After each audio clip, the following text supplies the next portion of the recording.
Estem davant del Fortí de la Reina. Com podeu veure, un magnífic edifici en què segurament molts de vosaltres hi heu vingut a fer coses, celebracions, casaments, batejos, comunions, el que sigui. Aquesta és una de les obres més importants que ha fet l'alcalde Ballesteros en aquests 2 anys, desmuntar-lo. Com vegeu, el fortí està ja quasi desmuntat, està en una situació, jo diria que lamentable per la ciutat.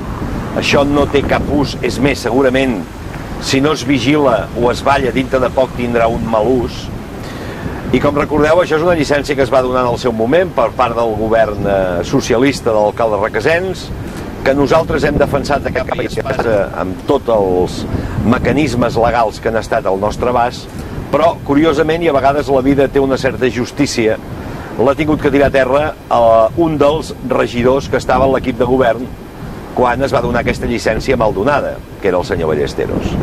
Per tant, aquesta, avui per avui, després de 2 anys, és la seva obra principal, haver desmuntat el Fortí de la Reina. Però em permetreu que avui també em parli d'una altra de consecució fonamental de l'alcalde Ballesteros, que és el caos a la carretera nacional que ha aconseguit organitzar ell solet. Ja fa dies que això dura, i se'ns diu que durarà setmanes, en què els tarragonins que viuen a Llevant i els que tenen que anar a Llevant quedaran absolutament col·lapsats per culpa de l'alcalde.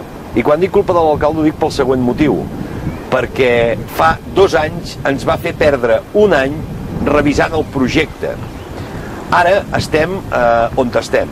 Ara estem en una situació en què després de 2 anys d'obres l'alcalde es diu que està indignat perquè hi ha cues a la carretera.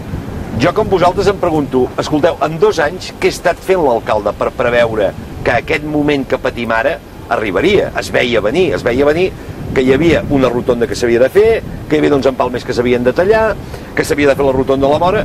Tot això es veia venir. Jo el que em pregunto, segurament que molts de vosaltres, és què ha estat fent l'alcalde? Què ha estat fent el regidor de mobilitat? Què ha estat fent el regidor d'urbanisme? Això és una autèntica vergonya. Només per aquest fet, que farà patir hores i hores. I és més, crec que si no se soluciona el pas de camions i se'ls obliga a anar per l'autopista, pot haver-hi fins i tot algun accident. La culpa de tot això, la culpa d'aquesta disbauxa, és de l'alcalde. I seria un exercici de responsabilitat que donés la cara, i si no és capaç de trobar-hi solució, sapiguent que havia d'arribar, com a mínim que faci dimitir el regidor de mobilitat i el regidor d'urbanisme, perquè és una vergonya el que està passant en aquests moments. Per tant, aquí teniu, i vaig acabant, el resum de 2 grans coses que ha fet l'alcalde Ballesteros. Una, desmuntar el Fortí de la Reina. 2, col·lapsar Tarragona a l'estiu, el que vol dir, a més, que moltes persones que es visiten i molts turistes no podran arribar a la ciutat en un moment de crisi econòmica. Per tant, pitjor, el senyor Ballesteros no pot fer-ho.